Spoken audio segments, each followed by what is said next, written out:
Students, how are you all? I hope you will be fine at home.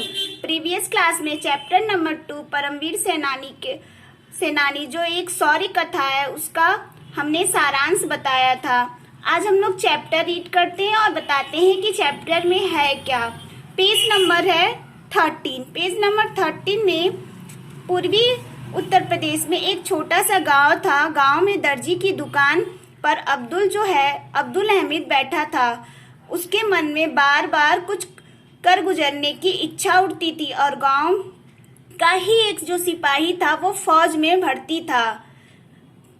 Okay, फिर उसने अब्दुल को राय दी कि फौज से अच्छी नौकरी नहीं होती है और तुम भी जाओ, उसमें भर्ती हो जाओ।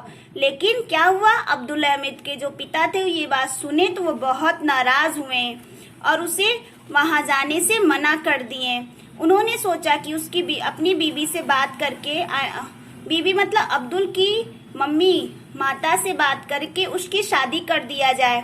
इस तरह से उसके माता पिता मिलकर अब्दुल अहमद की शादी कर दी और उसकी बीवी का नाम था रसुलन। वो भले ही स्वभाव की थी, उसने पति की बेचैनी देखी कि उसका मन जो है वो दर्जी के काम में नहीं लग रहा है, तो रसुलन भी क्या की, उसे फौज में जाने के लिए कहने लगी। तो रसुलन बोली, सुरमा बनाना है तो कलुओं की तरह चले जाओ, पलटन में छिपकर चले जाओ, मैं मन से कहती हूँ। उसने पूरी तरीके से बोला कि आपको अगर जाना है फौज में तो आप चले जाओ।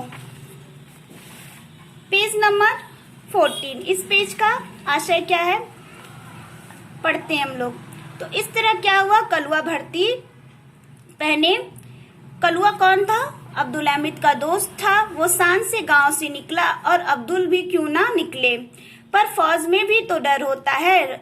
रसुलन अब्दुल की जो बीवी थी दिल पे पत्थर रख के अपने पति को भर्ती दफ्तर भेज देती है और घर में बहाना बना देती है कि अब्बा से ननिहाल जाने का बहाना बनाकर कि वो हमारे अब्दुल जो है वो ननिहाल गया है। ठीक है, फिर क्या हुआ नेक्स्ट देखते हैं हम लोग। फिर 1962 में ट्रेनिंग किसकी, अब्दुल अहमद की खत्म हो गई।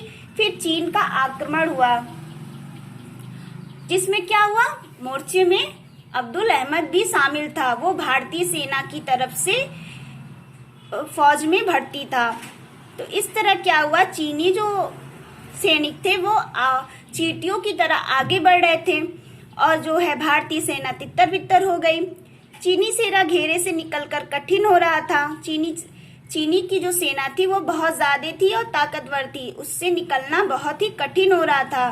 तो बहुत से जवान रास्ता भटक गए, कुछ मर भी गए। अब्दुल अहमद लंबा रास्ता चलकर किसी तरह बच गया और उसके साथ जो थे वो 2 साथी भी बच गए।